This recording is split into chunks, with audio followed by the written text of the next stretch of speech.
നമസ്കാരം. പ്രൈം ഡിബേറ്റിലേക്ക് സ്വാഗതം. ഒരു പാറ്റയെ അടിച്ചാൽ കഥ തീരും. പക്ഷേ ലക്ഷക്കണക്കിന് പാറ്റകൾ സ്ക്രീനിലൂടെ പാഞ്ഞു കയറുമ്പോൾ അധികാര കേന്ദ്രങ്ങൾക്കും ഉറക്കം കെടും.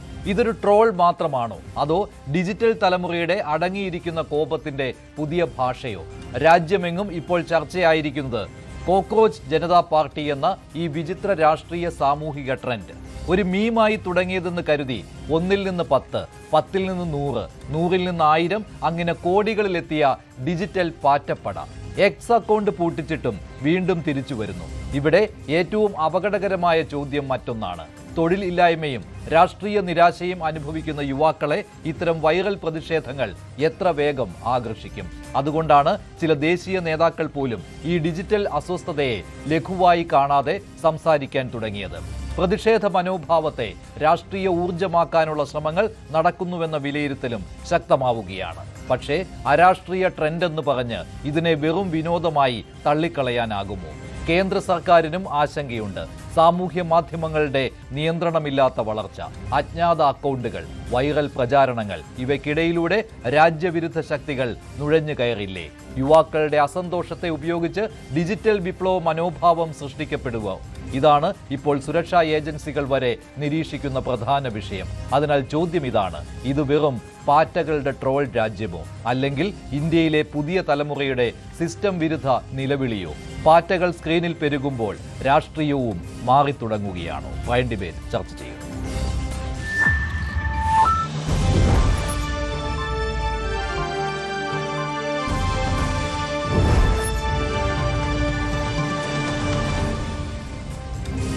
പ്രൈം ഡിബേറ്റിൽ രാഷ്ട്രീയ നിരീക്ഷകൻ Shri MS Venugopal, political content creator Shri Sooraj K Somarajan, public policy analyst doctor Nisha Najmuddeen, Yuvamorcha സംസ്ഥാന അധ്യക്ഷൻ ശ്രീ മനു പ്രസാദ്, സാമൂഹ്യ നിരീക്ഷകൻ ശ്രീ രാഹുൽ ഈശ്വർ എന്നിവർ ചേരുകയാണ്. ആദ്യം ശ്രീ MS വേണുഗോപാൽ, ഇപ്പോൾ രാജ്യമെങ്ങും കോക്രോച്ച് ജനതാ പാർട്ടിയെക്കുറിച്ചുള്ള ചർച്ചകളാണ്. 2 കോടിയിലേക്ക് അവരുടെ ഇൻസ്റ്റഗ്രാം അക്കൗണ്ടിലെ അംഗങ്ങളുടെ എണ്ണം കൂടിയിരിക്കുകയാണ്. താങ്കൾ എങ്ങനെ കാണുന്നു അവരുടെ ആവശ്യങ്ങളും അതുപോലെ തന്നെ ഈ വളർച്ചയും? ഇത് യുവജനത ഇവിടെ മാത്രമല്ല, മിക്കവാറും എല്ലാ രാജ്യങ്ങളിലും അസ്വസ്ഥരാണ്. അവർക്ക് ഒരുപാട് പ്രതീക്ഷകൾ ഉണ്ട്. പക്ഷേ ആ പ്രതീക്ഷകളെല്ലാം പൂവണിയാത്തപ്പോൾ തീർച്ചയായിട്ടും അവർക്ക് കുറച്ച് നിരാശ വരാൻ സ്വാഭാവികമായും സാധ്യതയുണ്ട്. ഇത് ഇന്നത്തെ ജെൻസി അല്ല, നമ്മുടെ കാലത്തും ഇതുപോലെ തന്നെയായിരുന്നു. നമ്മുടെ കാലത്തും, നമ്മുടെ എന്ന് വെച്ചാൽ ഞാൻ എൻ്റെ കുട്ടിക്കാലം പറയാം, എനിക്കിപ്പോൾ 64 വയസ്സ് കഴിഞ്ഞു, 65ലേക്ക് കടക്കുകയാണ്. അപ്പോൾ ഞങ്ങളുടെ കുട്ടിക്കാലത്ത് ഇതുപോലെ തന്നെയാണ്. നമുക്ക് സുരക്ഷിതമായ ഒരു ജീവിതം, സൗകര്യം എന്നൊക്കെ വലിയ മോഹം ഉണ്ടായിരുന്നു.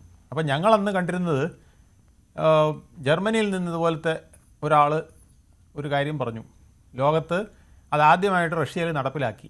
അവിടെ എന്താ ചെയ്തതെന്ന് വെച്ചാൽ എല്ലാവർക്കും സൗജന്യ വിദ്യാഭ്യാസം, സൗജന്യ ഭക്ഷണം, എല്ലാവർക്കും സൗജന്യ പാർപ്പിടം, എല്ലാവിധ സുഖ സൗകര്യങ്ങളും. നിങ്ങളുടെ ഏക ജോലി, നിങ്ങൾ ഒന്നെങ്കിൽ പഠിക്കുക, പഠിച്ചില്ലെങ്കിൽ നിങ്ങൾക്ക് എല്ലാ സൗകര്യങ്ങളും കിട്ടും.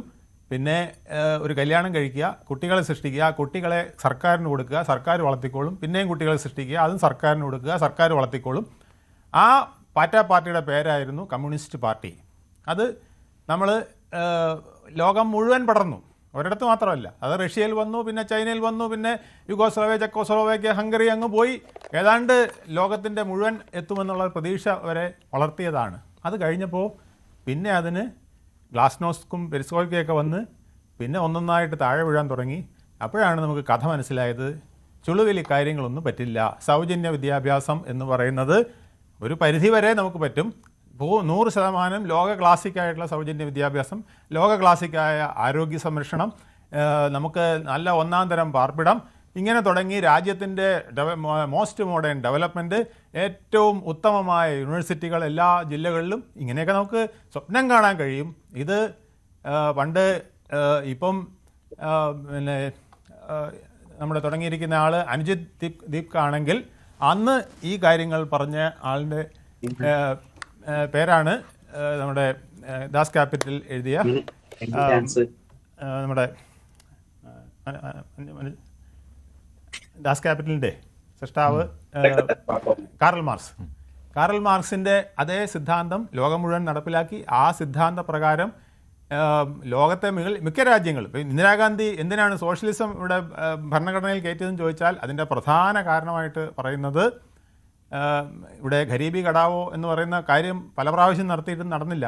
അപ്പോൾ ഇന്ത്യ ഒരു കമ്മ്യൂണിസ്റ്റ് രാഷ്ട്രമായി മാറുമോ എന്ന് അവർക്ക് ഭയമുണ്ടായിരുന്നു. അതുകൊണ്ടാണ് അവർ സോഷ്യലിസം എന്നുള്ളൊരു വാചകം ഭരണഘടനയിൽ എഴുതി ചേർത്തതെന്നാണ് പറയുന്നത്. അപ്പോൾ ഇങ്ങനെ ലോകത്ത് പലയിടത്തും പലവിധ മൂവ്മെൻറ്റുകൾ നടന്നിട്ടുണ്ട്.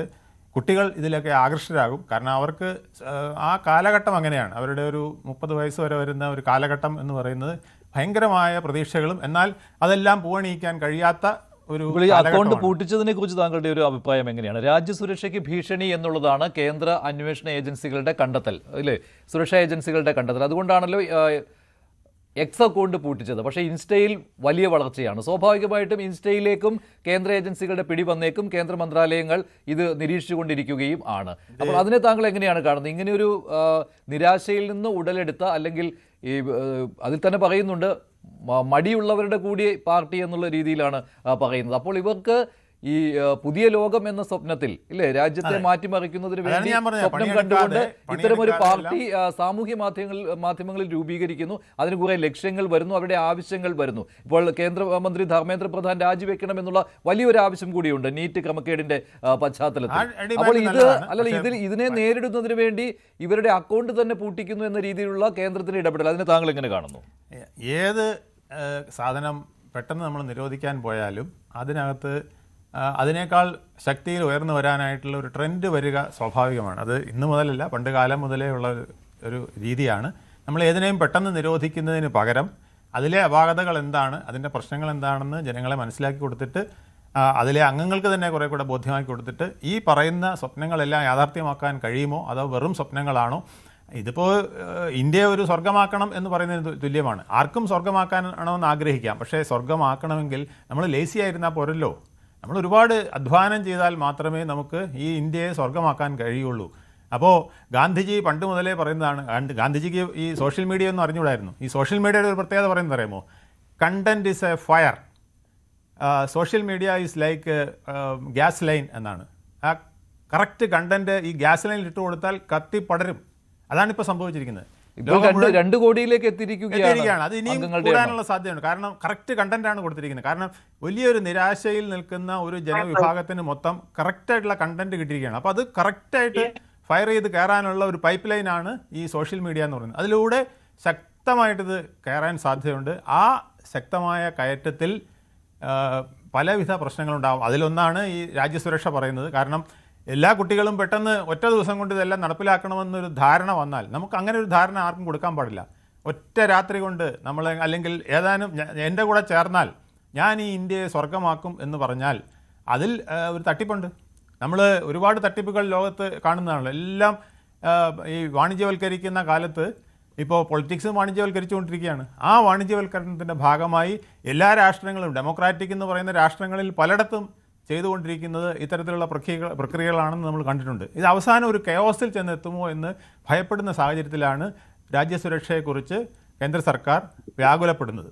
ആ സാഹചര്യത്തിൽ ഇതിൻ്റെ ആരൊക്കെയാണോ ഇതിൽ അംഗങ്ങൾ അവരെയാണ് ഇത് കൂടുതൽ അവെയർ ആക്കേണ്ടത്.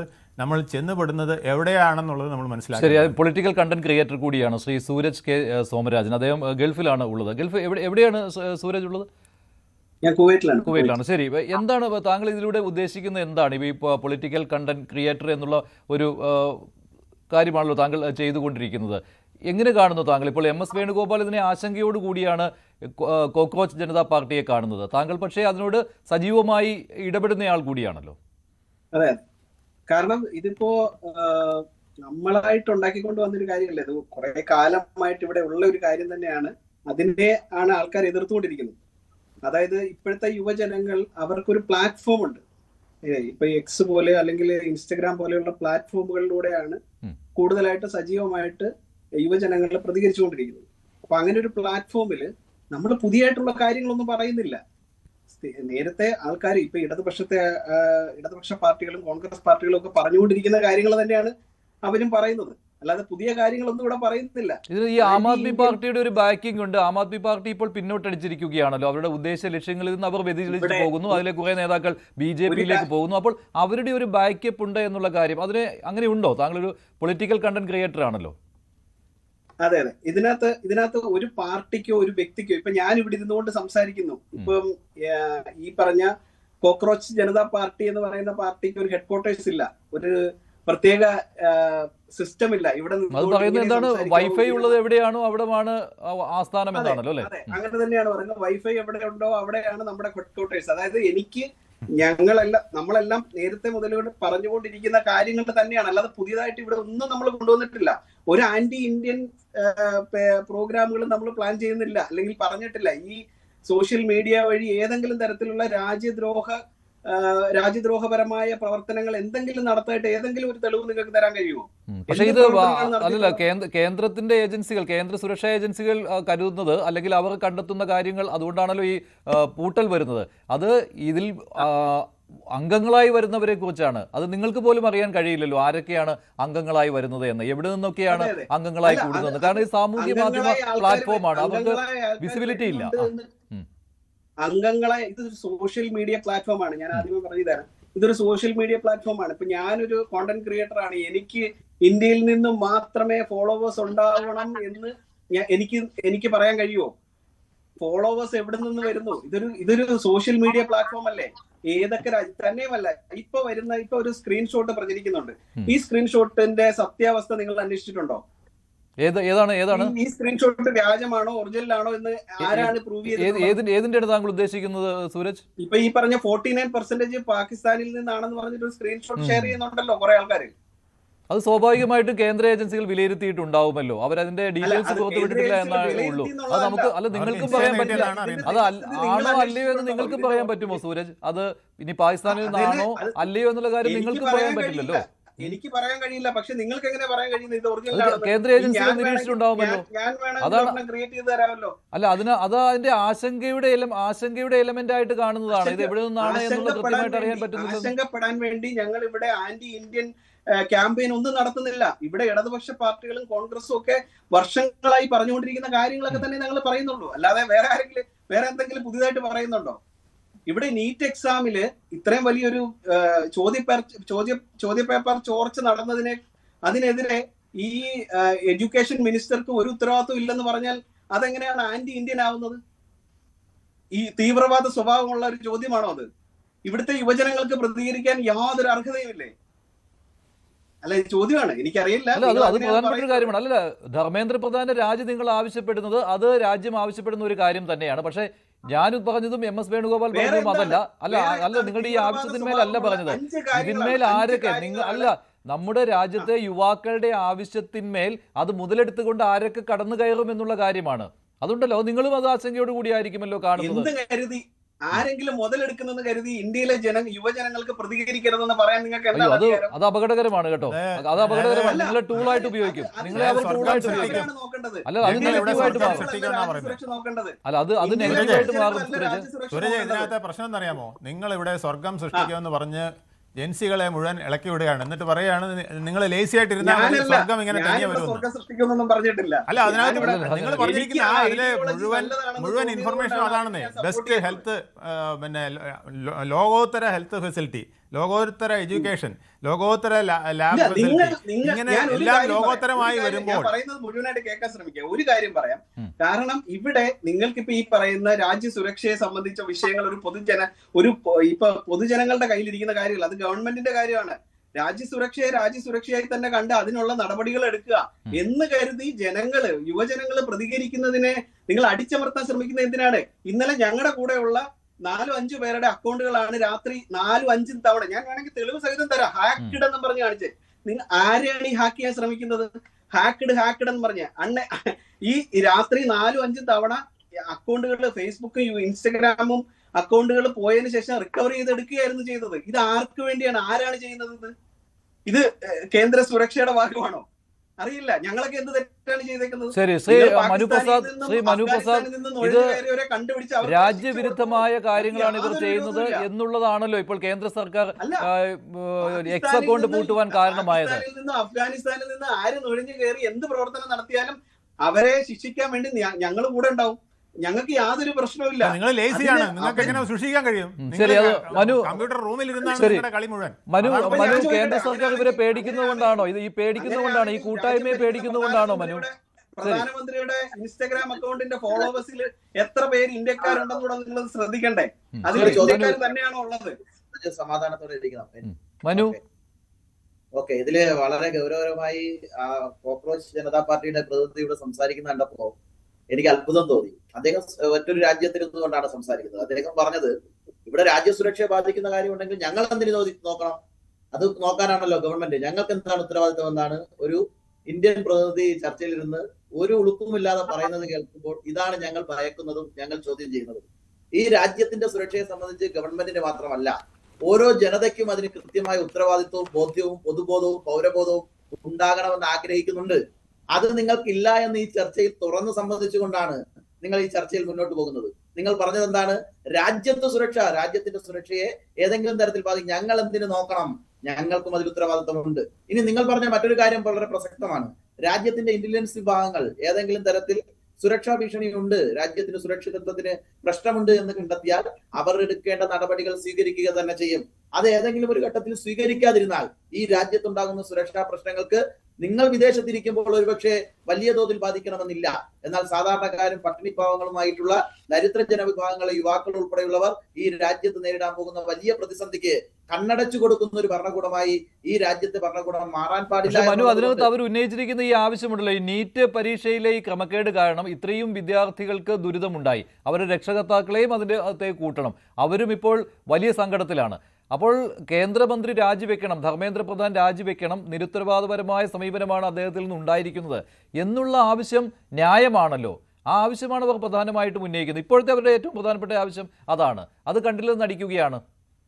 അല്ല, ഞാൻ പറയട്ടെ മഞ്ജുഷ്, നമുക്കറിയാമല്ലോ ഈ രാജ്യത്ത് ഇതേ ആവശ്യം ഉന്നയിച്ച് ഇതിനേക്കാൾ നീചമായ രീതിയിലുള്ള പല പ്രവർത്തനങ്ങളും നടത്തിയിട്ടുള്ള, ഇതിനേക്കാളുള്ള ഫേസ്ബുക്ക് അക്കൗണ്ടുകളും മറ്റു കാര്യങ്ങളും ഇൻസ്റ്റകളും ഒക്കെ ഈ രാജ്യത്തുണ്ട്. കുട്ടികളുടെ ആവശ്യമാണ്. അതിൽ ഒരു തരത്തിലുമുള്ള അഭിപ്രായ വ്യത്യാസം ഞങ്ങൾക്കില്ല.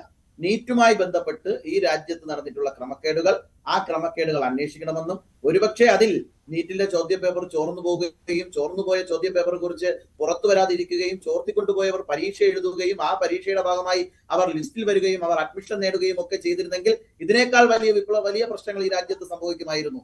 പക്ഷെ ചോദ്യപേപ്പർ ചോർന്നെടുത്ത് തന്നെ അത്തരം കാര്യങ്ങൾ പുറത്തു വരികയും അതോടൊപ്പം തന്നെ പരീക്ഷ റദ്ദാക്കുന്ന സാഹചര്യം ഉണ്ടായി. പക്ഷേ പരീക്ഷ എഴുതിയ എല്ലാ കുട്ടികളും ഇതിന്റെ ഉത്തരവാദിത്വം ഏറ്റെടുക്കേണ്ട ആവശ്യമില്ല. അതിലൊന്നും ഒരു സംശയവും ഞങ്ങൾക്കില്ല.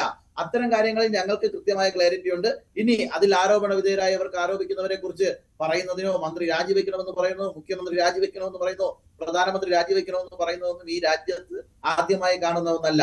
പക്ഷെ അതിൽ നീറ്റുമായി ബന്ധപ്പെട്ട് നമുക്കറിയാമല്ലോ, കേരളത്തിന്റെ മണ്ണിൽ ഒരു പോലീസിന്റെ എക്സാം നടത്തുകയും ആ PSC എക്സാമിന് ശേഷം 1ാം റാങ്കും 6ാം റാങ്കും ഒക്കെ ആയിട്ട് ക്രമക്കേട് നടത്തി ഇതിനുള്ളിൽ ആളുകൾ കടന്നു കയറുന്ന സാഹചര്യം എക്സാമുകളിൽ ഉണ്ടായിട്ടുണ്ട്.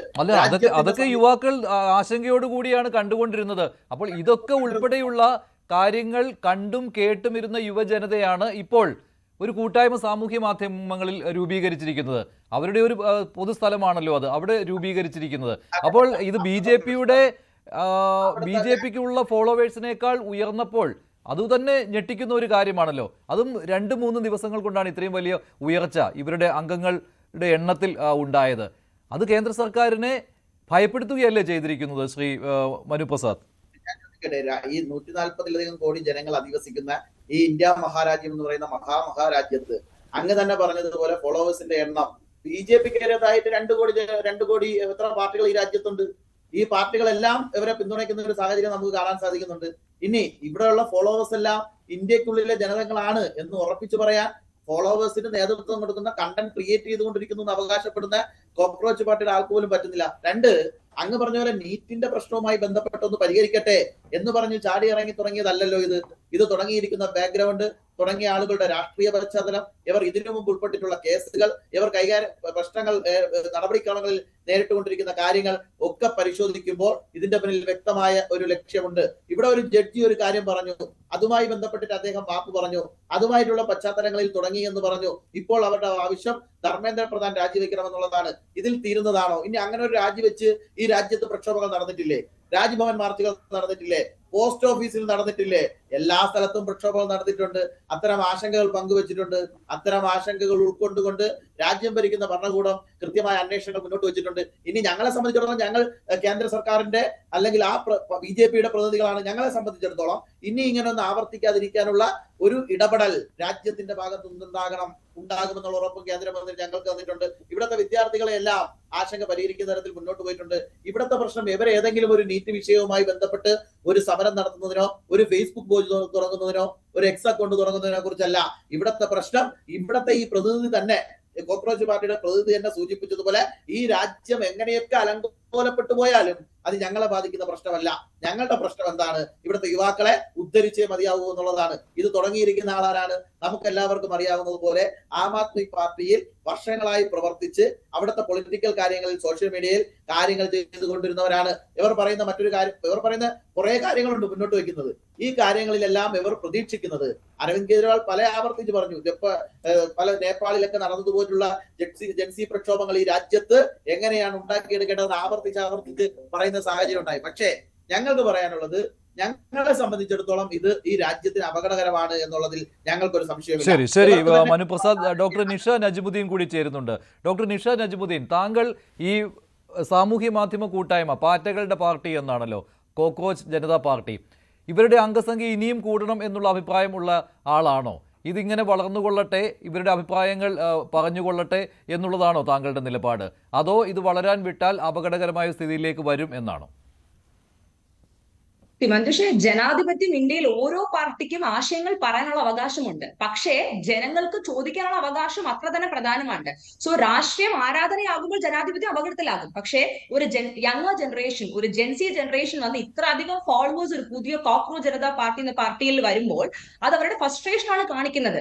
അപ്പോ അവർ പറയുന്ന വാദങ്ങൾ എന്ന് പറഞ്ഞു കഴിഞ്ഞാൽ ഒരു സാമ്പത്തിക മേഖല, കാര്യം യുവജനങ്ങൾക്ക് തൊഴിലില്ലായ്മയാണ് ഏറ്റവും വലിയൊരു പ്രശ്നം. അതിനെ തുടർന്നാണ് ഈ ഒരു പാർട്ടിയുടെ ഫോർമേഷൻ തന്നെ ഉണ്ടായത്. ഇപ്പൊ യുവജനങ്ങൾക്ക് സ്റ്റാർട്ടപ്പ് ആകട്ടെ, ഡിജിറ്റൽ എക്കോണമി ആവട്ടെ, AI ആവട്ടെ, ഇന്നോവേഷൻ ആവട്ടെ എന്നുള്ള മേഖലയിൽ അവർക്ക് അവസരങ്ങൾ സൃഷ്ടിക്കണം എന്ന വാഗ്ദാനമാണ് ഈ പാർട്ടി മുന്നോട്ട് വെക്കുന്നത്. അതുകൊണ്ട് മാത്രമാണ് അത്രയധികം യങ്സ്റ്റേഴ്സ്, യങ്ങർ ജനറേഷൻ, ഇന്ത്യയുടെ പല ഭാഗത്തു നിന്നുള്ള യങ്ങർ ജനറേഷൻസ് ഇതിനെ സപ്പോർട്ട് ചെയ്യണം. മെയിൻ ആയ കാര്യം യുവാക്കൾക്ക് ജോലി തേടേണ്ട ഇന്ത്യ അല്ല ആക്ച്വലി ആവശ്യം, ജോലി സൃഷ്ടിക്കുന്ന ഒരു ഇന്ത്യയാണ് നമുക്ക് വേണ്ടത്.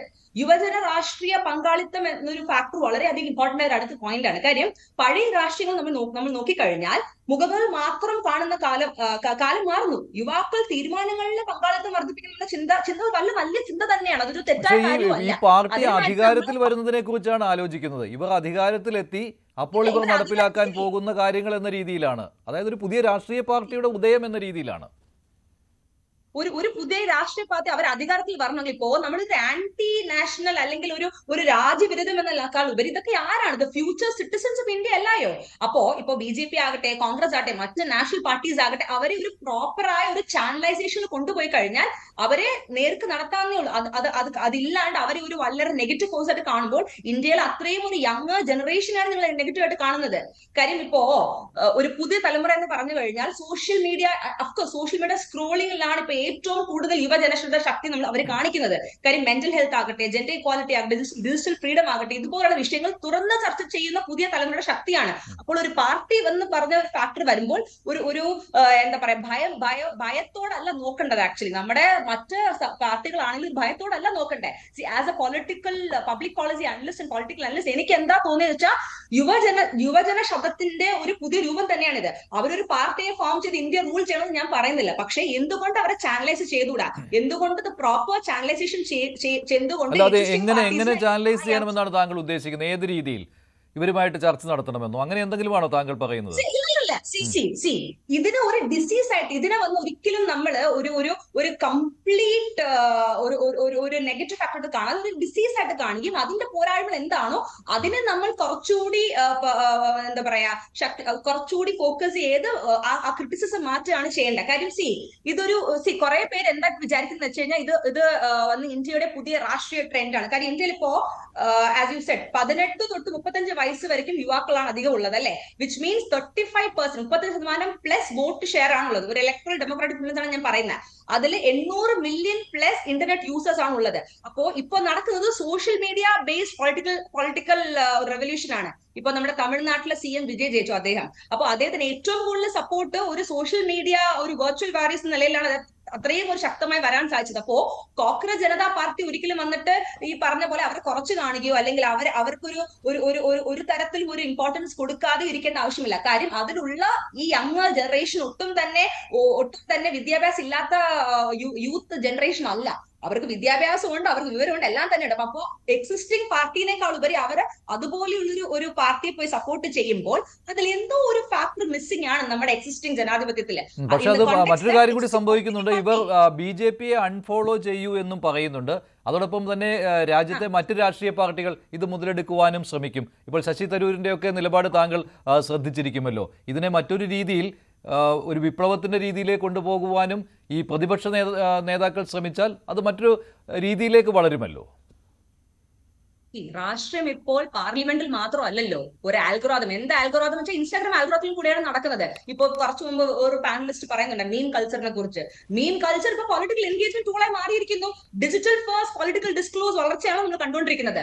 അത് മാത്രമല്ല, താങ്കൾ ചോദിച്ച പോലെ തന്നെ എന്ത് ചെയ്യാം, നമ്മൾ വാട്ട് വി ക്യാൻ ഡു എന്ന് ചോദിച്ചു. ഒരു വളരെ ബാലൻസ്ഡ് ആയ അപ്രോച്ചിൽ കാണാൻ ശ്രമിക്കുക. CJP പോലുള്ള മീം പൊളിറ്റിക്സ് ഒരു സിംപ്റ്റം ആണ്, ഡിസീസ് അല്ല. ഇത് നമ്മൾ കാണേണ്ടത് ഒരു വിധത്തിലാണ് കാണേണ്ടത്. Institutional disconnect, communication gap, complete ആയിട്ട് യങ് ജനറേഷൻ നമ്മൾ മാറ്റി നിർത്തുമ്പോൾ ഉണ്ടാകുന്ന ഒരു ഫ്രസ്ട്രേഷൻ ആണിത്. അപ്പൊ നമ്മൾ എന്താ ചെയ്യേണ്ടത്?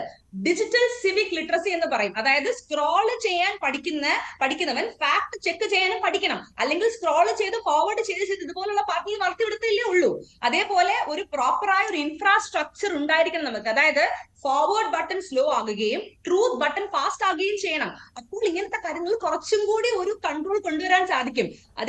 അതേപോലെ തന്നെ നമ്മുടെ ഗവൺമെന്റിന്റെ റിഫോംസ് അവർ വന്നിട്ട് മീം അവെയർ കമ്മ്യൂണിക്കേഷൻ റിഫോംസ് ഒക്കെ കൊണ്ടുവന്നു കഴിഞ്ഞാൽ കുറച്ചുകൂടി ബ്യൂട്ടിഫുൾ ആയിരിക്കും. കാര്യം യങ്സ്റ്റേഴ്സിനെ ഈസി ആയിട്ട് മിസ്ഗൈഡ് ചെയ്യാം. ഇപ്പൊ യങ്ങർ ജനറേഷൻസ്, ജെൻസി ജനറേഷൻസ് പണ്ടത്തെ ജനറേഷൻസ് പോലെ അല്ല. കുറച്ചുകൂടി ബയസ്ഡ് ആണ്. കുറച്ചുകൂടി പെട്ടെന്ന് അവർക്ക് അവരുടെ ഫ്രസ്ട്രേഷൻസ് എക്സ്പ്രസ് ചെയ്യുന്ന കൂട്ടത്തിൽ ഒരു ജനറേഷൻ ആണ്. അപ്പോൾ അവരെയൊക്കെ ഒന്ന് സ്ട്രക്ചറിലേക്ക് കൊണ്ടുവരുന്ന ഒരു നല്ല കാര്യമല്ലേ? ഒരു കാര്യത്തിന് എപ്പോഴും നമ്മൾ ഒരു നെഗറ്റീവ് ആംഗിളിലൂടെയും കുറ്റം പറഞ്ഞ് കാണാതെയും കുറച്ചും കൂടി ഒരു കൺസ്ട്രക്റ്റീവായി കാണാൻ ശ്രമിക്കണം. ശരി, ഞാൻ ഒന്ന് ഇടപെടുകയാണ്. ശ്രീ MS വേണുഗോപാൽ, ഈ തരൂരിന്റെ പ്രസ്താവന അത് വളരെയധികം ചർച്ച ചെയ്യപ്പെടുന്നുണ്ട്. അദ്ദേഹം പരമ്പരാഗത രാഷ്ട്രീയ ശൈലിക്ക് എതിരെയാണ് പറഞ്ഞിരിക്കുന്നത്. അതിൽ അദ്ദേഹം വിമർശന വിധേയരാക്കുന്നതിൽ BJP മാത്രമല്ല ഉള്ളത്, അദ്ദേഹം പ്രതിദാനം ചെയ്യുന്ന കോൺഗ്രസ് പാർട്ടി പോലുമുണ്ട്. കാരണം പരമ്പരാഗത രാഷ്ട്രീയ ശൈലിയെ യുവാക്കൾക്ക് വിശ്വാസമില്ലാതായി. അതുകൊണ്ടാണ് ഇത്തരം കൂട്ടായ്മകൾ വരുന്നത്. അതിനെ ഗൗരവത്തോടെ കാണണമെന്നാണ്. ഇപ്പോൾ തരൂരിന്റെ ഈ പ്രസ്താവന വലിയ രീതിയിൽ ട്രെൻഡായിക്കൊണ്ടിരിക്കുകയാണ്. താങ്കൾ അതിനെ എങ്ങനെയാണ് കാണുന്നത്? കൃത്യമായ നിരീക്ഷണമാണോ അദ്ദേഹം നടത്തിയിരിക്കുന്നത്? രാഷ്ട്രീയ പാർട്ടികൾ ഒരുപാട് മാറാനുണ്ട്. ഇന്ത്യയിലെ രാഷ്ട്രീയ പാർട്ടികൾക്ക് ഒരുപാട് മാറ്റം വരേണ്ടതുണ്ട്. അവർ ഇന്ത്യൻ ജനതയുടെ ഒരു ആശാകേന്ദ്രമായി മാറുന്നില്ല എന്നുള്ള പരാതി പലയിടത്തുമുണ്ട്. കാരണം അധികാരത്തിൽ വന്നു കഴിഞ്ഞാൽ പല രാഷ്ട്രീയ പാർട്ടികളും അവർ പറഞ്ഞത് എന്താണ്, ജനങ്ങൾക്ക് കൊടുത്ത വാഗ്ദാനം എന്താണെന്നുള്ളത് മറക്കുന്നുണ്ട്. അത് തീർച്ചയായിട്ടും പരിഹരിക്കാനായിട്ട് യുവാക്കൾക്ക് മുന്നോട്ട് വരാൻ തീർച്ചയായിട്ടും അവർക്ക് ആഗ്രഹിക്കാമെന്ന് മാത്രമല്ല, അവർക്ക് അതിനുള്ള അവകാശവുമുണ്ട്. പക്ഷേ ഇവിടെ സംഭവിക്കുന്നത് എന്താണ്? ഇവിടെ ഈ ഇൻസ്റ്റാഗ്രാമിൽ അക്കൗണ്ടിൽ 9% ഇന്ത്യക്കാരുള്ളൂ. ബാക്കി മുഴുവൻ പേരും പല രാജ്യങ്ങളിൽ നിന്നുള്ളവരാണ്. 49%. ശരിയാണ്, 9% എന്നുള്ളത്. അത് നേരത്തെ സൂരജ് ചോദിച്ചിരുന്നു, അതിനെന്ത് തെളിവാണ്? അതിന് തെളിവെന്ന് പറഞ്ഞാൽ ഇൻസ്റ്റാഗ്രാം കൊടുത്തതാണെന്നാണ് പറയുന്നത് ഇന്ത്യ ഗവൺമെന്റ് അങ്ങനെ ഒരു കാര്യം കിട്ടിയോണ്ടാണല്ലോ അവർ ഇത്രയും സ്ട്രോങ് ആയിട്ട് ഇതിനെ ഇടപെടുന്നത്. ഇനി അതേസമയം ഈ പറയുന്ന പാർട്ടിയുടെ CJP-യുടെ ആളുകൾ പറയുന്ന 94% ഇന്ത്യയിൽ നിന്നാണെന്നാണ്. അങ്ങനെയും ഒരു സ്ക്രീൻഷോട്ട് അത് പ്രൂവ് ചെയ്യേണ്ടതാണ്. ആദ്യം ഇതെല്ലാം പ്രൂവ് ചെയ്യണം. ഞാൻ ഒരു രാഷ്ട്രീയ പാർട്ടിയായിട്ട് ഇവർ വരുന്നെങ്കിലത്തെ കാര്യമാണ് പറഞ്ഞത്. ഇതൊരു ഡിമാൻഡാണ്. ഇതൊരു ഇന്ത്യക്കൊരു പുതിയ ദിശാബോധം നൽകുന്നതിനാണ്, ഇന്ത്യയിലെ യുവാക്കൾക്കൊരു ദിശാബോധം നൽകുന്നതിനാണെങ്കിൽ ഓക്കെ. പക്ഷേ സൂരജ് ചോദിച്ച മറ്റൊരു കാര്യം കൂടിയുണ്ട്. ഇതിപ്പോൾ ഇന്ത്യയിൽ നിന്ന് അല്ലെങ്കിൽ കൂടി അത് ഇന്ത്യക്കാരാണല്ലോ എന്നാണ്. ഇന്ത്യക്കാർ മാത്രമല്ലല്ലോ, പാകിസ്ഥാൻകാരെങ്ങനെ ഇന്ത്യക്കാരനാകുന്നത്? ഓസ്ട്രേലിയക്കാരൻ എങ്ങനെ ഇന്ത്യക്കാരനാകുന്നത്? 3% USA-കാരനുണ്ട്, അതെങ്ങനെ ഇന്ത്യക്കാരനാകുന്നത്? ഇന്ത്യയിൽ ഒരു പാർട്ടി രൂപീകരിക്കണമെങ്കിൽ എങ്ങനെയാണ്? ആ പാർട്ടിയുടെ മുഴുവൻ അംഗങ്ങളും ഇന്ത്യക്കാരായിരിക്കണം, ഇന്ത്യയിലെ വോട്ടറായിരിക്കണം. ഇന്ത്യയിലെ വോട്ടറാണെങ്കിലേ അവർക്ക് ഇന്ത്യയിൽ ഒരു പാർട്ടി ഉണ്ടാക്കാക്കുള്ളൂ. ആ പാർട്ടി ഉണ്ടാക്കുന്ന ആൾ ഇന്ത്യയുടെ സിറ്റിസൺ ആയിരിക്കണം. ആ സിറ്റിസണിന് മാത്രമേ ഇന്ത്യയിൽ ഒരു പാർട്ടി ഉണ്ടാക്കി അല്ലെങ്കിൽ അത് ഈ പറഞ്ഞ പോലെ രാജ്യരക്ഷയ്ക്ക് ഭീഷണിയാണ്. താങ്കൾ ആം ആദ്മി പാർട്ടിയിൽ പ്രവർത്തിച്ചിട്ടുള്ള ആളാണല്ലോ. ഈ ആം ആദ്മി പാർട്ടിയുടെ പിന്തുണ ഈ പറയുന്ന ഈ സാമൂഹ്യ മാധ്യമ പാർട്ടിക്കുണ്ടോ, ഈ കൂട്ടായ്മയ്ക്കുണ്ടോ? വ്യക്തമായി എനിക്ക് തെളിവില്ല. പക്ഷേ ആം ആദ്മി പാർട്ടിയുടെ പല ഡിമാൻഡ്സുമാണ് ഇവർ വയ്ക്കുന്നത്. ഉദാഹരണമായിട്ട് ആം ആദ്മി പാർട്ടിക്ക് ഇപ്പോൾ ഒരു ക്രൈസിസ് വന്നിട്ടുള്ളത് ഡൽഹിയിലെ ഭരണം പോയി, പഞ്ചാബിൽ അവർ ക്രൈസിസിലാണ്, അവിടെ MP-മാരെ ഇപ്പോൾ പിന്നെ BJP-യിലേക്ക് മാറി.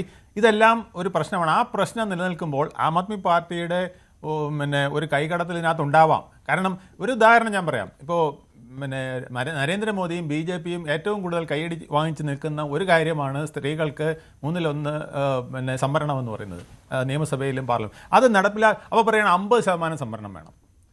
അതുപോലെ തന്നെ അതും പോരാ, കോൺസ്റ്റിറ്റ്യൂഷൻ നമ്മുടെ ക്യാബിനറ്റിനകത്തും 50% സംവരണം വേണം. ഇങ്ങനെ പറഞ്ഞു. ഇപ്പം പിന്നെ ഇവിടെ തന്നെ എല്ലാ സ്ത്രീകൾക്കും സൗജന്യമായി യാത്ര കൊടുക്കണം എന്ന് പറയുമ്പം അടുത്ത ഒരു ടീം എന്ന് പറയാം, അല്ല സ്ത്രീകൾക്ക് മാത്രം പോലെ പുരുഷനും വേണം എന്ന് പറഞ്ഞുകൊണ്ടെന്നാൽ മറ്റേതിനെ കൊച്ചാക്കുക എന്നുള്ളതാണ് എൻ്റെ ഉദ്ദേശം. ഒരു ആക്ഷേപഹാസ്യത്തിന്റെ ഇലമെന്റ് കൂടി ഇതിനകത്ത് വന്നിട്ടുണ്ട് അല്ലേ? ആക്ഷേപഹാസ്യം വന്നോട്ടെ, പക്ഷേ ആക്ഷേപഹാസ്യം വരുന്നത് റിയാലിറ്റിയിൽ വരരുത്. നമ്മൾ ആക്ഷേപഹാസ്യം എപ്പോഴാണ്? നമ്മൾ ഒരു ഫാക്റ്റ് ചില സമയത്ത് എക്സ്പ്രസ് ചെയ്യുന്നതിന് ചില ബുദ്ധിമുട്ടുകൾ വരുമ്പോൾ അത് ആക്ഷേപഹാസ്യമായിട്ട് പറയാം. പക്ഷേ അതിനകത്തും ഒരു ട്രൂത്ത് വേണം. ആ ട്രൂത്ത് പിന്നെ റിയാലിറ്റിയുമായി ബന്ധപ്പെട്ട് വേണം. ഇവിടെ പ്രശ്നം എന്താണ്? റിയാലിറ്റിയുമായുള്ള ബന്ധം കുറവാണെന്നേ. ഞാൻ കമ്മ്യൂണിസ്റ്റ് പാർട്ടിയുടെ പണ്ടത്തെ കാര്യം പറഞ്ഞ പോലെയാണ്. നമ്മൾ പിന്നെ വെറുതെ അങ്ങ് ഇരുന്ന് കൊടുത്താൽ മതി, ബാക്കി എല്ലാം ഗവൺമെൻറ് അങ്ങ് ചെയ്തോളും, പിന്നെ മരണം വരെ നമുക്കൊരു പരിപാടി ഇല്ല എന്ന് ആ സംവിധാനം പൊളിഞ്ഞു പോയില്ലേ? പക്ഷേ ഇവർ പറയണം ഇവർ അധികാരത്തിൽ വരുമ്പോൾ ചെയ്യുന്ന കാര്യങ്ങൾ. ഇവർ അധികാരത്തിൽ വരണമെങ്കിൽ ഇവർ ആദ്യം ചെയ്യേണ്ട എന്താ? ഇന്ത്യൻ സിറ്റിസനെ ആദ്യം ഇതിനകത്ത് മെമ്പർഷിപ്പ് എടുപ്പിക്കണം. ഇന്ത്യൻ സിറ്റിസൺ ആയിരിക്കണം ഇതിനകത്ത് അഭിപ്രായം പറയേണ്ടത്. അല്ലാതെ അമേരിക്കയിലെ 3%, പിന്നെ ഓസ്ട്രേലിയയിലെ 6%, പിന്നെ പാകിസ്ഥാനിലെ 49%, ഇനി എത്രയോ ശതമാനം ആയിക്കോട്ടെ, ഇനി 5% ഉള്ളെന്ന് വിചാരിച്ചു എല്ലാ രാജ്യങ്ങളിലും. പാകിസ്ഥാനിലെ 5%, പിന്നെ USA-ലെ 1%, പിന്നെ ഓസ്ട്രേലിയയിലെ 1%ആണെന്ന് ചോദിച്ചു. അങ്ങനെയാണെങ്കിൽ പോലും ഇന്ത്യയുടെ ഒരു കാര്യത്തിൽ അവർ ഇടപെടാൻ പാടില്ല. അത് നമ്മുടെ ദേശസുരക്ഷയെ ബാധിക്കുന്ന പ്രശ്നമാണ്. ഒരു വിദേശി പോലും അതിനകത്തുണ്ടെങ്കിൽ, അയാൾ ഇതിനകത്ത് ഇൻസ്റ്റിഗേറ്റ് ചെയ്യുന്നുണ്ടെങ്കിൽ അത് ഈ രാജ്യസുരക്ഷയ്ക്ക് വളരെയധികം ബാധിക്കുന്ന ഒരു പ്രശ്നമാണ്. അത്തരത്തിലൊരു പ്രസ്ഥാനത്തെ ഇന്ത്യ പോലൊരു മഹാരാജ്യത്ത്, ഇന്ത്യയുടെ പ്രശ്നം എന്താണെന്നറിയാമോ? നമ്മൾ 650ഓളം നാട്ടുരാജ്യങ്ങളെ കൂട്ടിച്ചേർത്തുണ്ടാക്കി തുന്നിക്കൂട്ടി വെച്ചിരിക്കുന്ന ഒരു രാജ്യമാണിത്. ഇത് 28 സംസ്ഥാനങ്ങൾ എന്ന് പറയുന്നത് പിന്നെ യൂറോപ്പിലെ 28 രാജ്യങ്ങൾ പോലെ ഉള്ള സ്ഥലങ്ങളാണ്. ഓരോന്നിനും വൈവിധ്യമായ കൾച്ചറും ഇതൊക്കെ ഉള്ളതാണ്. ഇതിനെ തുന്നിക്കൊട്ടി വെച്ച് നമ്മളിങ്ങനെ കൊണ്ടുപോകുമ്പം ഇത് പിന്നെ ഞാൻ നേരത്തെ പറഞ്ഞല്ലോ, ഈ പിന്നെ സോഷ്യൽ മീഡിയ എന്ന് പറയുന്നത് ഒരു ഉഗ്രൻ ഫയർ ഒരു പൂത്തിരി കത്തിക്കുന്ന പോലെ കത്തിക്കാവുന്ന സാധനമാണ്. നല്ല കണ്ടന്റ് ഉണ്ടെങ്കിൽ ഒറ്റ ദിവസം കൊണ്ട് ലോകം മുഴുവൻ ഇത് സ്പ്രെഡ് ചെയ്യിക്കാവുന്ന. താങ്കൾ പറയുന്നത്, താങ്കൾ നേരത്തെ മനുവാണ് പറഞ്ഞത് സൂരജ് വളരെ ലാഘവത്തോടെയാണ് രാജ്യസുരക്ഷയെ കണ്ടതെന്ന്. അതിനുള്ള മറുപടി, മനുവിനുള്ള മറുപടി മനുപ്രസാദാണ് അത് പറഞ്ഞത്. മനുപ്രസാദിന് രാജ്യസുരക്ഷയുടെ ഒരു സത്യാവസ്ഥ അറിഞ്ഞുകൂടാഞ്ഞിട്ടാണ്. അല്ല, സൂരജ് മനുപ്രസാദ് പറഞ്ഞ രാജ്യസുരക്ഷയെ ലാഘവത്തോടു കൂടി സൂരജ് കണ്ടു എന്നാണ്. അത് സൂരജ് മറുപടി പറയണം. എനിക്കല്ലേ പറയാം? അതെ, ഞാൻ പറയല്ലേ, എനിക്ക് പറയാനുള്ളതല്ലേ? അതെ. രാജ്യസുരക്ഷയെ ഒരു പൗരൻ എന്നുള്ള നിലയിൽ ഞാൻ അത് അത്ര സിമ്പിളായിട്ട് കണ്ടെന്നല്ല പറഞ്ഞത്. അതായത് ഒരു പൗരൻ എന്നുള്ള നിലയിൽ ഞാൻ ഉൾപ്പെടുന്ന ഈ ഇന്ത്യ മഹാരാജ്യത്തെ പൗരന്മാരൊക്കെ പ്രതികരിക്കുമ്പോൾ അതിന് രാജ്യസുരക്ഷയുടെ പേരിൽ ആ പ്രതികരണത്തെ ഇല്ലാതാക്കാൻ ശ്രമിക്കുന്നത് കൊണ്ടാണ് പറഞ്ഞത്. അല്ലാതെ ഇപ്പോ സോഷ്യൽ മീഡിയ കൈകാര്യം ചെയ്യുന്ന എല്ലാവർക്കും അറിയാം. ഈ പറയുന്ന വേണുഗോപാൽ സാറൊക്കെ സോഷ്യൽ മീഡിയ എത്രത്തോളം പറയുന്നത്. ഒരു മിനിറ്റ്, ഞാൻ നിങ്ങൾ സംസാരിച്ചപ്പോ സൂരജ് പറയട്ടെ, അല്ലെങ്കിൽ രണ്ടുപേരും വേണുഗോപാൽ സാറോ അല്ലെങ്കിൽ മനുവോ സോഷ്യൽ മീഡിയ ഉപയോഗിക്കുന്ന ആൾക്കാരാണെങ്കിൽ അറിയാം, സോഷ്യൽ മീഡിയയ്ക്ക് എന്ന് പറഞ്ഞാൽ പരിധികളില്ല, അനന്തമായി കിടക്കും. അപ്പൊ ന്യൂസ് 80 ചാനല് ഇന്ത്യയിൽ മാത്രമുള്ള ആൾക്കാർ മാത്രം ഫോളോ ചെയ്യണമെന്ന് പറഞ്ഞാൽ നിങ്ങളെ കൊണ്ട് ചെയ്യാൻ പറ്റുന്ന കാര്യമാണോ? അല്ലല്ലോ. ഇന്ത്യയിലോ അല്ലെങ്കിൽ ഈ ലോകത്തുള്ള എല്ലാ രാജ്യങ്ങളിലുള്ള ആൾക്കാർക്കും ഫോളോ ചെയ്യാം, അവർക്ക് വീഡിയോസ് കാണാം. ഇതെങ്ങനെ സംഭവിക്കും? ഈ പറഞ്ഞ പോലെ ഈ 49% കാര്യമാണ് ഞാൻ ചോദിച്ചത്. ഈ സ്ക്രീൻഷോട്ട്, ഈ പ്രചരിക്കുന്ന സ്ക്രീൻഷോട്ട് കൃത്യമാണോ, അത് യഥാർത്ഥത്തിലുള്ളതാണോ എന്ന് ഈ പറയുന്ന ചാനലുകൾ ആരും ചെക്ക് ചെയ്തിട്ടില്ല. അതാണ് ഞാൻ ചോദിക്കുന്നത്. ആ ചോദ്യം ചോദിച്ചപ്പോ അവര് പറയുന്നത് 49% മറ്റവര് കാണിച്ചപ്പോ അതിൽ തെറ്റുണ്ടെന്ന് അവർ പറയുന്നു. അപ്പൊ എന്തുകൊണ്ട് ഞങ്ങൾക്ക് പറഞ്ഞുകൂടാ? ഈ ഞാൻ രണ്ടുപേരും പറഞ്ഞു ഞാൻ പറഞ്ഞു കേട്ടോ, ഞാൻ രണ്ടുപേരും പറഞ്ഞല്ലോ, നിങ്ങൾ പറഞ്ഞത് 94% ഇന്ത്യ എന്നുള്ളതാണ്. അല്ല, ഇത് കൃത്യമായിട്ടുള്ള ഒരു സോഴ്സിൽ നിന്ന് കിട്ടിയതാണെന്നുള്ള തെളിവ് സഹിതം ഒന്നും അല്ല ഈ പറഞ്ഞിരിക്കുന്നത്. എവിടെയോ കിട്ടി. ഇപ്പൊ എനിക്ക് വേണമെങ്കിലും ഈ ജെമിനിയിലോ ചാറ്റ് GPT-യിലോ ഇട്ട് ഈ 49 എന്നുള്ളത് 2% ആക്കാം, 2% എന്നുള്ളത് 49% ആക്കാം. സിമ്പിൾ ആണ്, നിങ്ങൾക്ക് അറിയാവുന്ന കാര്യമാണ്. അപ്പൊ ഈ ഒരു സ്ക്രീൻഷോട്ട് പ്രചരിപ്പിച്ചിട്ട് ഈ പാകിസ്ഥാനികളാണ് ഇവിടെ മുഴുവൻ പിന്നെ ഇന്ത്യയെ തകർക്കാൻ ശ്രമിക്കുന്നു, അല്ലെ അഫ്ഗാനികൾ ഇന്ത്യയെ തകർക്കാൻ ശ്രമിക്കുന്നു എന്നൊക്കെ പറയുന്ന ഒരു നരേറ്റീവ് ഉണ്ടല്ലോ. അത് ഇന്ത്യയിലെ ജനങ്ങളുടെ അല്ലെ ഇന്ത്യയിലെ പൗരന്മാരുടെ പ്രതികരണ ശേഷി ഇല്ലാതാക്കുകയും അവര് മുന്നോട്ട് വെക്കുന്ന ആശയത്തെ ഇല്ലാതാക്കാൻ ശ്രമിക്കുന്ന ഒരു കാര്യമാണെന്നാണ്. പക്ഷെ അത് രാജ്യത്തിന് കേന്ദ്ര സർക്കാരിന് അത് അങ്ങനെ കാണാനും പറ്റില്ല. അങ്ങനെ ഒരു പ്രശ്നം കൂടി ഉണ്ട് സൂരജ്. അത് നിങ്ങൾ അവിടെ ഇരുന്നിക്കണ കൊണ്ട് ഈ ഇത്തരം വിവരങ്ങൾ കിട്ടുമ്പോൾ അത് കണ്ടില്ലെന്ന് നടിക്കാനും കഴിയില്ല. കാരണം ഇത് വളർന്ന് മറ്റൊരു തലത്തിലേക്ക് എത്തിയാൽ എന്ത് ചെയ്യും? ഞാൻ പറഞ്ഞത് അതല്ല. ഞാൻ പറഞ്ഞ അങ്ങനെ എന്തെങ്കിലും ഉണ്ടെങ്കിൽ അതിന് ഞങ്ങൾ സപ്പോർട്ടാണ്. ഞങ്ങൾ ആരും ഈ പറഞ്ഞ അങ്ങനെ ആരെങ്കിലും ഈ ഒരു കാര്യത്തിലൂടെ നുഴഞ്ഞ് ഇന്ത്യയിലേക്ക് കയറാൻ ശ്രമിച്ചു, അല്ലെ ഇന്ത്യയിൽ ഒരു കലാപം ഉണ്ടാക്കാൻ ശ്രമിക്കുന്നുണ്ടെങ്കിൽ ഞങ്ങളും കൂടെ സപ്പോർട്ടാണ് അതിന് ഇല്ലാതാക്കാൻ വേണ്ടി. അതിന് എന്താണ് ചെയ്യേണ്ടതെന്ന് വെച്ചാൽ അത് അതല്ലേ പ്രശ്നം. ഒരു കലാപം ഉണ്ടായി കഴിഞ്ഞാൽ ഇതിലെ മുഴുവൻ പേർക്കും എന്ത് ചെയ്യാൻ പറ്റും? നമുക്ക് ഒരു കലാപം പൊട്ടിപ്പുറപ്പെട്ട് കഴിഞ്ഞാൽ നമുക്ക് ബംഗ്ലാദേശിലെ കഥ അറിയാം, ശ്രീലങ്കയിലെ കഥ അറിയാം, നേപ്പാളിലെ കഥ അറിയാം. ഒരു കലാപം പൊട്ടിപ്പുറപ്പെട്ട് കഴിഞ്ഞാൽ പട്ടാളത്തിനല്ലാതെ ആർക്കും അത് കൈകാര്യം ചെയ്യാൻ പറ്റില്ല സൂരജ്. അതാണ് പ്രശ്നം.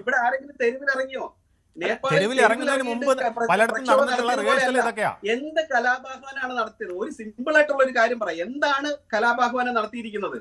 എന്താണ് നടക്കാത്ത പറയുന്നു? അതേ ഉള്ളൂ.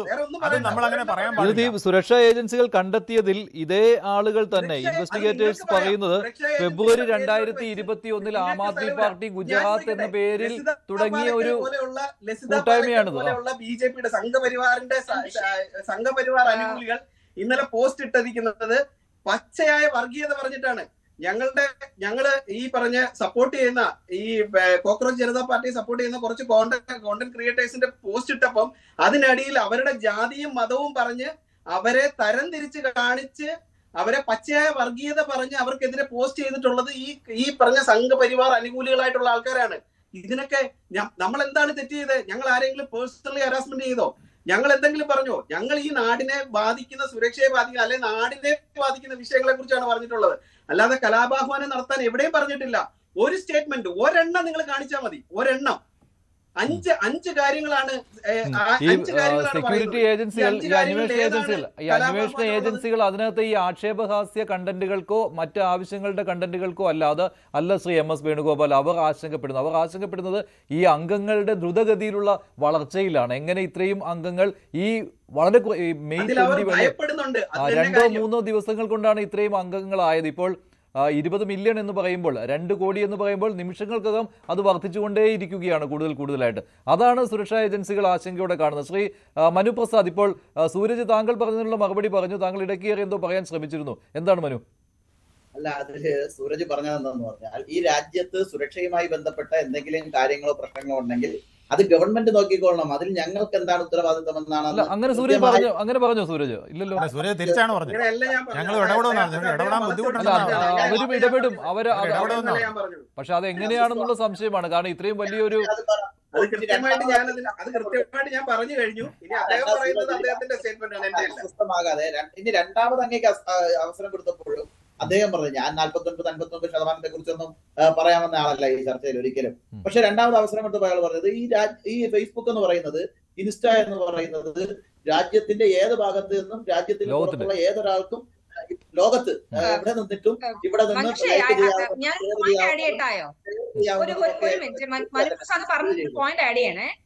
എന്താണ് നിഷ? ഇല്ല, അദ്ദേഹം പറയുന്നു ഇൻസ്റ്റാഗ്രാമില് ഫേസ്ബുക്ക് ലോകത്തിന്റെ ഏത് കോണിൽ നിന്നും ആൾക്ക് വരാം. വളരെ സത്യമായ കാര്യം. പക്ഷേ നമ്മൾ ആം ആദ്മി പാർട്ടിയുടെ ഒരു ഹിസ്റ്ററി എടുത്ത് നോക്കുമ്പോൾ ഇതുപോലെ സ്റ്റാർട്ട് ചെയ്തൊരു പാർട്ടിയാണ് അതും അല്ലായോ? അപ്പൊ ഇതൊരു പോസിറ്റീവ് പെർസ്പെക്റ്റീവോടെ കാണാതെ അതിന് നെഗറ്റീവായിട്ട് കാണുകയും അതിനെ ഈ പറഞ്ഞ പോലെ രാജ്യദ്രോഹത്തിലുള്ള ആളുകളാണുള്ളതെന്ന് പറയുമ്പോൾ 94% ഇന്ത്യൻസ് ആണ്. ഒരു ഡെമോക്രാറ്റിക് പാർട്ടിസിപ്പേഷൻ എക്സ്പാൻഷൻ അല്ലായിരുന്നു. അത് ജനാധിപത്യം എലൈറ്റ് ക്ലബിൽ നിന്ന് മാസ് നെറ്റ്വർക്കായി മാറുന്നു. അവസരമുണ്ട് എന്ന് നിങ്ങൾ ഭാവിച്ചാൽ രാജ്യത്തിന് പുറത്തുള്ള ഏതൊരാൾക്കും ഇന്ത്യയിലുള്ള ഏത് കാര്യത്തിലും കയറി പറയാം. സൂരജ് പറഞ്ഞു അതിനെ നിങ്ങൾ സാധൂകരിക്കുക കൂടി ചെയ്യുന്നു, അംഗീകരിക്കുക ചെയ്യുമ്പോൾ ഞങ്ങൾക്ക് അതിന് അനുവദിച്ചു തരാൻ താല്പര്യമില്ല. ഈ രാജ്യത്ത് ഞങ്ങൾക്ക് പ്രതിപക്ഷമുണ്ട്, ഭരണപക്ഷമുണ്ട്, വ്യത്യസ്ത അഭിപ്രായമുള്ളവരുണ്ട്.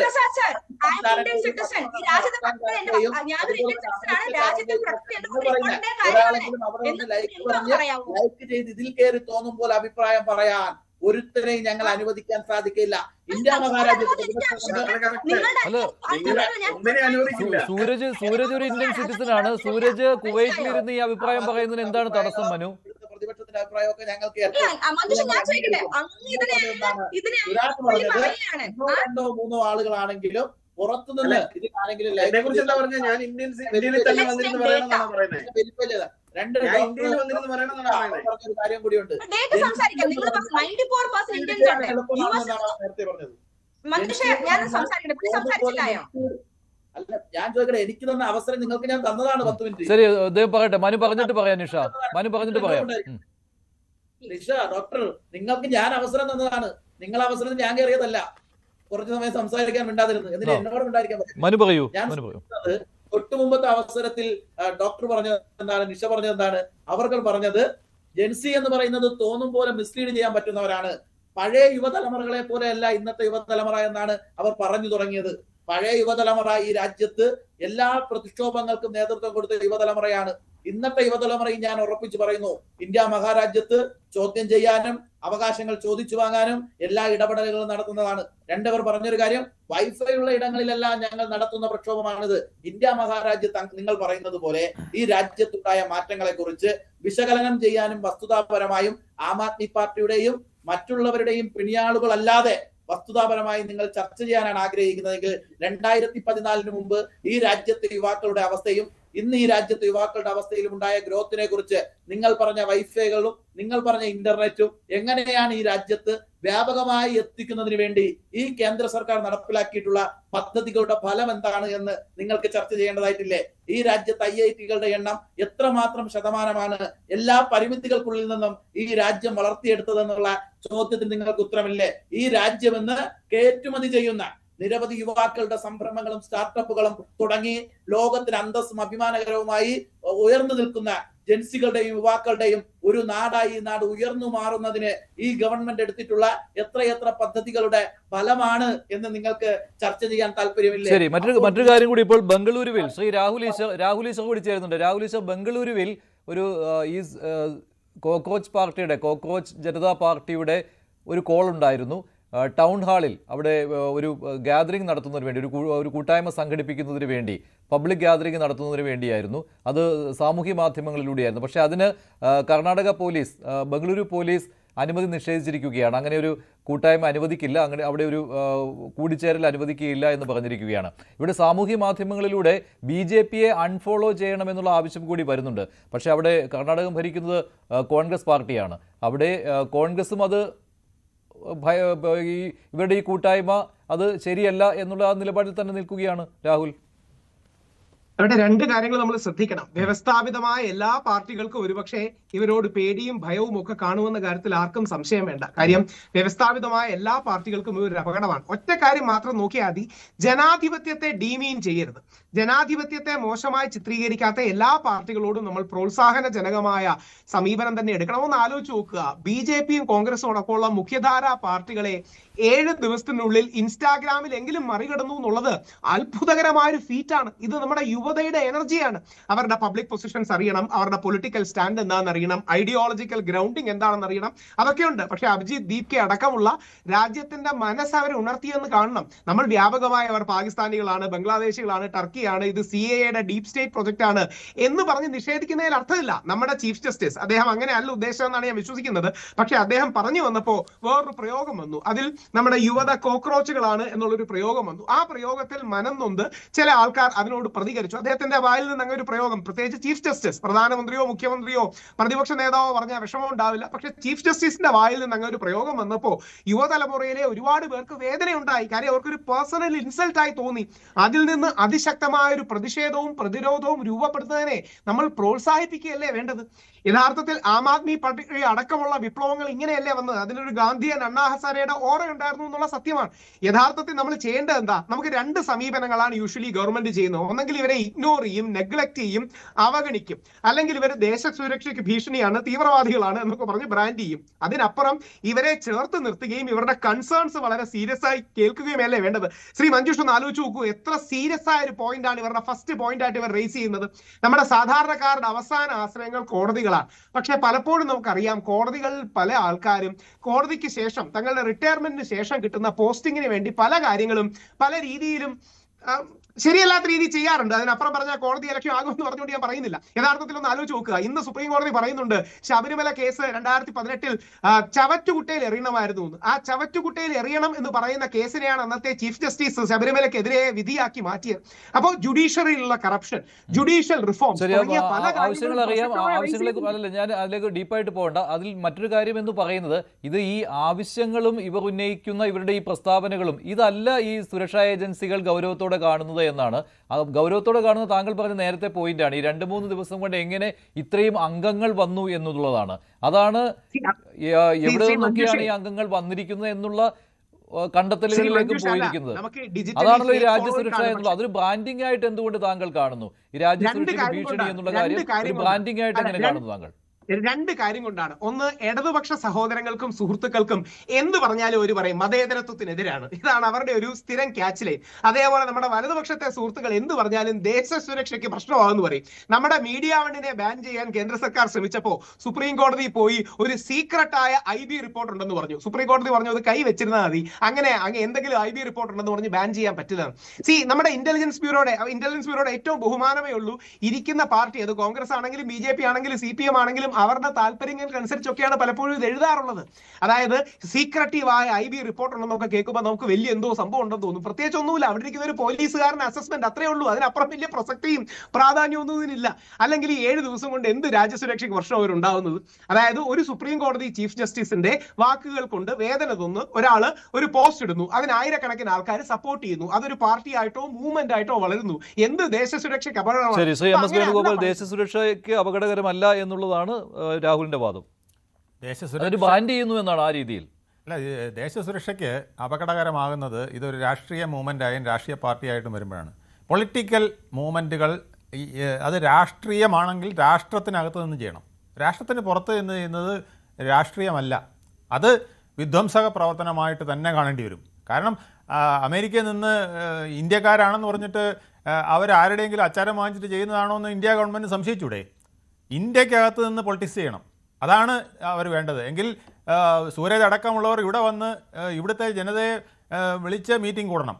എന്നിട്ട് അവരോട് പറയണം ഈ കാര്യങ്ങളൊക്കെ ഞങ്ങൾ ചെയ്യാൻ പോവുകയാണ്, ഈ രാജ്യത്ത് തേനും പാലും ഒഴുക്കുന്ന സംവിധാനം ഞങ്ങൾ ഉണ്ടാക്കാൻ പോവുകയാണ്, ഈ രാജ്യം സ്വർഗമാക്കാൻ പോവുകയാണ്, ഇവിടെ ഞങ്ങൾ ഡെവലപ്മെൻറ്റ് 100% ഡെവലപ്മെൻറ്റ് കൊണ്ടുവന്ന് ലോകത്തിലെ ഏറ്റവും വലിയ രാഷ്ട്രമാക്കാൻ പോവുകയാണ്, അതിന് ഇന്നതാണ് ഞങ്ങളുടെ പദ്ധതികൾ, ഏറ്റവും നല്ല ഹോസ്പിറ്റലുകൾ കൊണ്ടുവരാൻ പോവുകയാണ്, ഏറ്റവും നല്ല വിദ്യാഭ്യാസ സ്ഥാപനം കൊണ്ടുവരാൻ പോവുകയാണ്, നിങ്ങൾക്ക് ആർക്കും ഇനി യാതൊരു ബുദ്ധിമുട്ടും ഉണ്ടാകില്ല, ലേസി ആയിട്ട് ഇങ്ങനെ ഇരുന്നേച്ചാൽ മതി, ബാക്കിയെല്ലാം ഞങ്ങൾ ചെയ്തു തരുമെന്ന് പറയുന്ന സംവിധാനം നിങ്ങളിവിടെ കൊണ്ടുവരുമെങ്കിൽ ഇവിടുത്തെ ഒരുപാട് യുവാക്കൾ യോജിക്കും.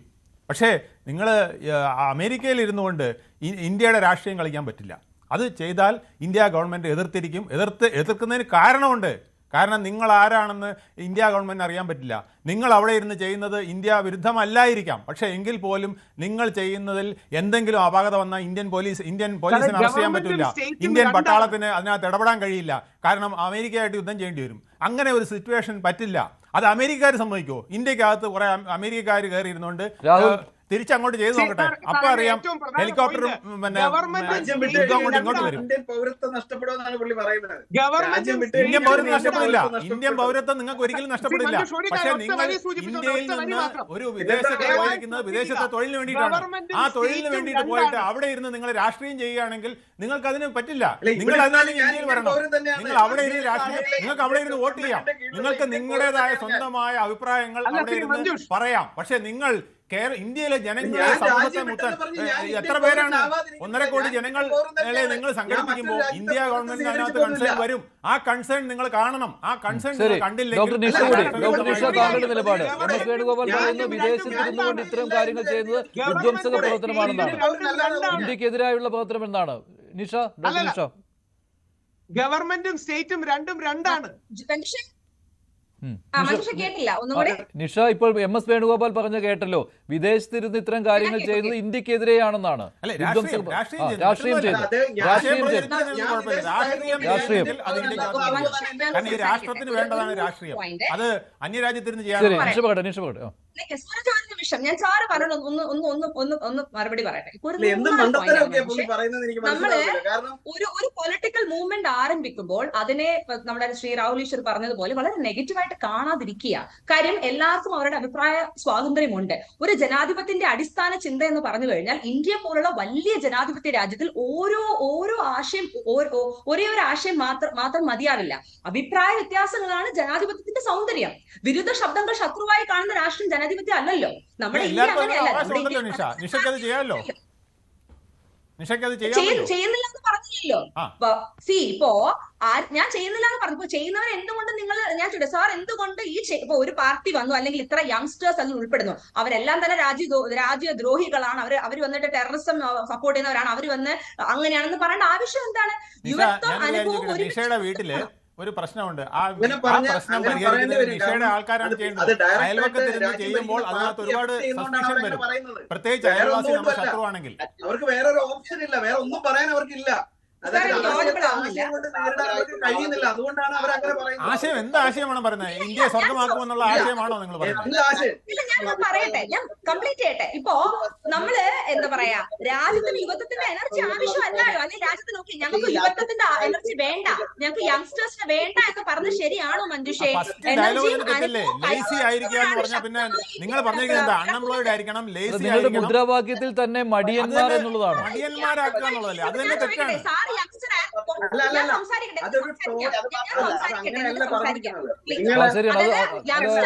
സൂരജ് കൃത്യമായിട്ട് പറയും. സൂരജ് ഒരു സറ്റയർ എന്ന രീതിയിലാണോ? ഒരു സറ്റയർ എന്ന രീതിയിലാണോ ഉദ്ദേശിക്കുന്നത്?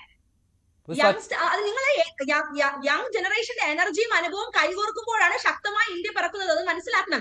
രാജ്യസ്നേഹ മുദ്രാവാക്യങ്ങളിലല്ല, ജനങ്ങളുടെ ജീവിതത്തിലാണ് കാണുന്നത്. അപ്പൊ ഒരു പൊളിറ്റിക്കൽ മൂവ്മെന്റ് വരുമ്പോൾ എന്തുകൊണ്ട് നിങ്ങൾ അതിന് ഭയക്കുന്നു? അവരെ പ്രവർത്തിക്കുന്ന ആളുകളുണ്ട് ഈ രാജ്യത്ത്. സംസാരിക്കരുത്. ഞാനൊന്ന് പറയട്ടെ, എന്റെ ടൈമിൽ നിങ്ങൾ സംസാരിക്കരുത് സാർ. വിത്ത് ഡ്യൂ റെസ്പെക്ട്. നിങ്ങൾ എന്നോട് ഞാൻ സംസാരിക്കുമ്പോൾ സംസാരിക്കരുത് പ്ലീസ്, വിത്ത് ഡ്യൂ റെസ്പെക്ട്. ഞാൻ നിങ്ങൾ സംസാരിച്ചപ്പോൾ നിങ്ങൾ പറഞ്ഞപ്പോൾ ഞാൻ കേട്ടല്ലോ. സോ ദൈവത്തെ ഓർത്ത് കുറച്ചുകൂടി എന്താ പറയാ ഒരു ഡീസൻസ് കീപ്പ് ചെയ്യണം. Okay, when somebody is talking please. Aam Aadmi Party പുറകുന്നതിൽ കൃത്യമായ രാഷ്ട്രീയ അജണ്ടയോട് കൂടി മുന്നോട്ട് വരുന്നതിന്റെ മുന്നിൽ ഞങ്ങൾക്ക് അതിനെ ചോദ്യം ചെയ്യാൻ പറ്റും. ഞങ്ങൾ ചോദ്യം ചെയ്യുന്നത് രാഷ്ട്രീയ അജണ്ടയുമായി ചോദിച്ചെന്ന് പറയുന്നല്ലോ മനുപ്രസാദെ. നിങ്ങൾ എന്താ പറയാ രാജ്യസ്നേഹ മുദ്രാവാക്യങ്ങളല്ല, ജനങ്ങളുടെ ജീവിതത്തിലാണ് കാണേണ്ടത്. നിങ്ങൾക്കത് മനസ്സിലാവുന്നില്ല. ജനങ്ങൾ വിഭജിക്കുന്ന രാഷ്ട്രം എളുപ്പമാണ്, ഒന്നിപ്പിക്കുന്ന രാഷ്ട്രം മാത്രമാണ്. ഇത്രയും യങ്സ്റ്റേഴ്സ് രാജ്യവും സാമ്പത്തിക ശക്തിയായും മറ്റും എവിടെയാണ് എന്നോ നിഷ ഒന്ന് പരിശോധിച്ചാൽ മനസ്സിലാക്കും.